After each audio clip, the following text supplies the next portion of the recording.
আমাদের প্রধানমন্ত্রী দেশ ছেড়ে পালিয়ে গিয়েছে, আল্লাহ তাআলা খুব ছাড় দেয় কিন্তু কখনো ছেড়ে দেয় না।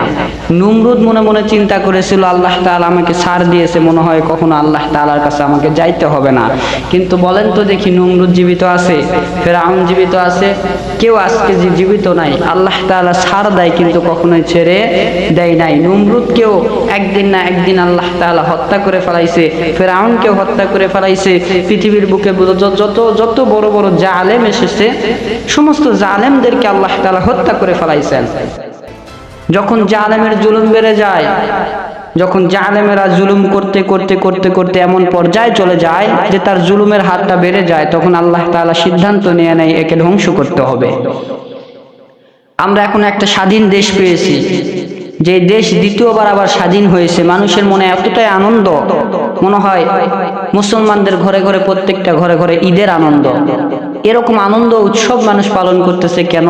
একজন মানুষের উপরে এতটাই ঘৃণা পোষণ করতেছে যে এরকম ঘৃণা মনে হয় আর কাউকে কখনো মানুষ করে নাই। কেনই বা করবে না? তিনি যখন ক্ষমতার চেয়ারে ছিলেন মানুষদের উপরে জুলুম করেছেন। আল্লাহ রাসূল সাল্লাল্লাহু আলাইহি ওয়াসাল্লাম বলেন, জুলুমকারীদেরকে আল্লাহ তাআলা এরকম ভাবেই ধ্বংস করে ফেলায়। ফেরাউন জুলুম করেছিল, আল্লাহ তাআলা তাকেও ছাড় দিয়েছিলেন, কিন্তু সে জুলুম করতে করতে করতে করতে এমন পর্যায়ে চলে গিয়েছিল, তার জুলুমের এই সীমাটা এতটাই বেড়ে গিয়েছিল যে আল্লাহ তাআলা পরবর্তীতে সিদ্ধান্ত নিয়ে নিল যে এই জুলুমকারীকে আর দুনিয়ার বুকে রাখা যাবে না। এই জুলুমকারীকে আল্লাহ তাআলা সামান্য নগণ্য পানির ভিতরে ডুবিয়ে চুবিয়ে চুবিয়ে তাকে পানি খাওয়াইয়ে খাওয়াইয়ে তাকে হত্যা করে ফেলাইছেন। এরপরে আপনারা হয়তো জানেন সকলেই, নমরুদে এতই ক্ষমতা ছিল, এতই বাহাদুরি ছিল সেই নমরুদের ক্ষমতার কারণে নমরুদ বলতো মানুষের, আল্লাহর জান্নাতে আমি যাব না, জাহান্নামে যাব না। নিজেই জান্নাত বানাইলো, জাহান্নাম বানাইলো, আল্লাহ তাআলার জান্নাতে যাবে না বিদায়। আমার বাবাজিরা,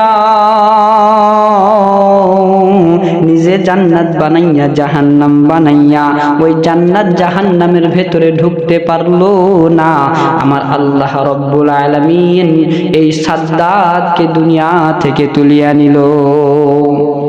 যে জান্নাত বানাইছিল, জাহান্নাম বানাইছিল, এর নাম নমরুদ নয়, আমার একটু ভুল হয়ে গেছে, এর নাম হইতেছে সাদ্দাত। একে বলা হয় সাদ্দাত। এ নিজে জান্নাত বানাইলো, জাহান্নাম বানাইলো, আল্লাহ তাআলার জান্নাতে যাবে না বিধায়। তারপরও আল্লাহ তাআলা তাকে দুনিয়ার বুকে টিকে রাখেন নাই। সে নিজে জান্নাতে ঢুকবে, যেই জান্নাত বানাইলো এই জান্নাতে ঢুকবে, জাহান্নামে ঢুকবে এই জান্নাতে, জাহান্নামে আল্লাহ তাআলা তাকে ঢুকতে দেয় নাই। এরপরে নমরুদ বাহাদুরি করতো আল্লাহ তাআলার সামনে নিজের ক্ষমতা লইয়া। আল্লাহ রব্বুল আলামিন ডাক দিয়ে বললেন, নমরুদ কত বড় তুমি ক্ষমতাবান হয়েছো গো বাবা। যতই তুমি ক্ষমতা দেখাও না কেন, যতই বাহাদুরি দেখাও না কেন, তোমাকে হত্যা করতে দুনিয়ার বুকে আমার ফেরেশতার প্রয়োজন হবে না, দুনিয়ার মানুষদের আমার প্রয়োজন হবে না, দুনিয়ার বুকে হাতি আমার প্রয়োজন হবে না, ঘোড়া প্রয়োজন হবে না, বাঘ ভাল্লুক কোনো কিছুই প্রয়োজন হবে না। পৃথিবীর বুকে সব চাইতে নগণ্য যেই জিনিসটা, এই জিনিস দ্বারা আমি নমরুদ তোমাকে হত্যা করে ফেলাইব। এই বলিয়া আমার আল্লাহ সামান্য পরিমাণ মশা দ্বারা নমরুদকে সাইজ করিয়া দিছে। এই জন্য বাহাদুরি কখনোই করা যাবে না। আপনি এখন ক্ষমতা পাইছেন, আপনি ক্ষমতা পায় মনে মনে চিন্তা করবেন যে আমি তো ক্ষমতা পেয়ে গিয়েছি, আমার উপর আর কেউ নাই, এখন মানুষের উপরে জুলুম করা শুরু করে দিবেন না। আপনাকে এটা মাথার ভিতরে রাখতে হবে, আপনি একদিন এই চেয়ার থেকে হয়তো নামতে পারেন, তখন আপনার কেমন হবে। এই জন্য আমরা যেই পজিশনেই থাকি না কেন, যেই চেয়ারেই বসি না কেন, কখনো মানুষের উপরে জুলুম করব না। কারণ আজকে আমি চেয়ারে আছি, আজকে আমার ক্ষমতা আছে, কালকে হয়তো আমার ক্ষমতা থাকবে না। আজকে আমার চেয়ার আছে, কালকে হয়তো আমার চেয়ার থাকবে না।